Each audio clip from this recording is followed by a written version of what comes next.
লালমনিরহাটের হাতীবান্ধা উপজেলায় আসন্ন পবিত্র ঈদ উল ফিতর উপলক্ষে রিকশা ও ভ্যান চালকদের মাঝে ঈদ সামগ্রী বিতরণ করেছেন বাংলাদেশ জাতীয়তাবাদী ব্রিটিশ ছাত্র আইন ফ্রমের আইবক ইশরাক ওয়াসি। রোববার 15 মার্চ দুপুরে উপজেলার মেডিকেল মোড় বাসস্ট্যান্ড ও দিঘিরহাট এলাকায় কর্মজীবী রিকশা ও ভ্যান চালকদের হাতে এসব ঈদ উপহার তুলে দেন। জানা গেছে, নিজের জমানো অর্থ থেকে অসহায় ও নিম্ন আয়ের মানুষের সঙ্গে ঈদের আনন্দ ভাগাভাগি করে নিতে এই উদ্যোগ নেন ইশরাক ওয়াসি।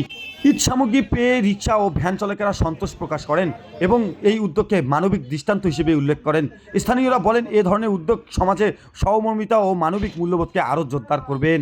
সামগ্রীটা মূলত হচ্ছে যে আমার ব্যক্তিগত একটা ইচ্ছা ছিল আগে থেকেই, যে আপনারা হয়তো জানেন হাতীবান্ধায় এর আগে হচ্ছে আমাদের বিজয়ের মাসকে উপলক্ষ করে আমি একটি ফ্রি মেডিকেল ক্যাম্পের আয়োজন করেছি। আর আমি ব্যক্তিগতভাবে বারবারই চাইতাম যে হচ্ছে যে আমার এলাকার মানুষের জন্য কিছু করার।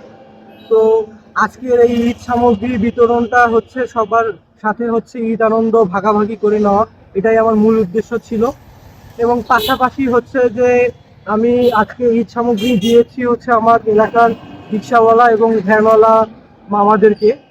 তাদেরকে দেওয়ারও আরেকটি উদ্দেশ্য হচ্ছে, তারা হয়তো সবাই হচ্ছে পরিবারের প্রধান, তাদের পেশাগত দিক দিয়ে হয়তো তারা রিক্সাওয়ালা বা ভ্যানওয়ালা খেটে খাওয়া মানুষ, কিন্তু তাদের পারিবারিক পরিচয় হচ্ছে তারা হচ্ছে কোনো না কোনো পরিবারের প্রধান, হয়তো বাবা, হয়তো ভাই, হয়তো বড় ছেলে।